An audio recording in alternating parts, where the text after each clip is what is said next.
Hello friends, మా ఇంటి రుచులకు స్వాగతం. హాఫ్ కప్పు చక్కెర తీసుకుని కొంచెం వాటర్ వేసుకుని ఇది పాకం చేసుకుందామండి. ఇది పాకం పక్కనే పాకం అంటే మరీ గట్టిగా రానవసరం లేదు. కొంచెం తీగ పాకంలాగా పాకంలాగా రావాలి. అది పక్కన పెట్టేసుకొని పాలండి కాచుకుందాము. ఇందులో 1 కప్పు మైదా వేస్తున్నామండి. గెంటుతో వేస్తున్నారు కాబట్టి నేను మీకు కొలత చెప్తున్నాను. 1 కప్పు ఉంటుందండి ఇది. ఈ మైదా పాలలో వేసుకొని అది చిక్కబడాలి.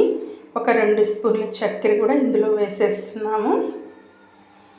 ప్యాకెట్తో వేస్తున్నాము, మీకు అర్థం కాదు. 2 స్పూన్లు ఉంటుందండి, అందుకని 2 స్పూన్లు అని చెప్పాను. చీజ్ కూడా వేస్తున్నామండి. చూస్తున్నారు కదా, చీజ్ కూడా ఇలా విడివిడిగా చేసి వేసేసుకుందామండి. ఇదంతా బాగా గట్టిపడిపోవాలి. వీడియోలో చూపిస్తున్న విధంగా ఇలా గట్టిగా అయిపోవాలండి. మనము ఇంకొంచెం మైదా వేసుకొని ఇది కొంచెం చిక్కబడేదాకా చేసుకుని పక్కన పెట్టుకుందాము. బ్రెడ్ని ఇలా బ్రౌన్ పార్ట్ అంతా తీసేసి ఇలా స్లైస్లుగా కట్ చేసుకుని మనము రెడీ చేసుకున్న ఈ మైదా, చీజు, చక్కెర పాకం అండి. ఇది మొత్తము ఈ మిశ్రమాన్ని ఇందులో పెట్టేసుకుందామండి. చూస్తున్నారు కదా, మనము మైదాని వేడి చేస్తాం కదా వాటర్ వేసి, ఇందులో దీన్ని డీప్ చేస్తామండి. చూస్తున్నారు, విడిపోకుండా ఇలా చాలా స్మూత్గా చేసి సేమియా అండి, ఈ సేమియాలో వేసి ఇట్లాగా చూస్తున్నారు కదా, ఈ విధంగా దాన్ని మనం రెడీ చేసుకోవాలండి.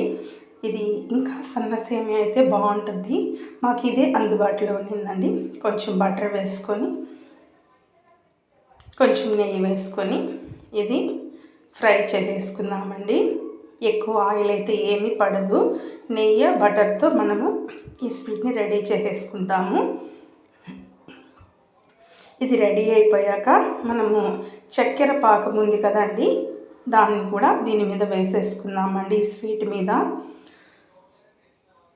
బ్రెడ్తో కునాఫా స్వీట్ అండి. చాలా బాగా చేశారండి. ఈ స్వీట్ని నా పెద్ద కోడలు చేసిందండి. చాలా బాగుండింది. బాదం పప్పుతో గార్నిష్ చేసేస్తుందండి. చూస్తున్నారు కదా, చూస్తుంటే చాలా టెంప్టింగ్గా ఉంది కదా, తింటుంటే కూడా చాలా అద్భుతంగా ఉండిందండి. అసలు ఎంత బాగుందో.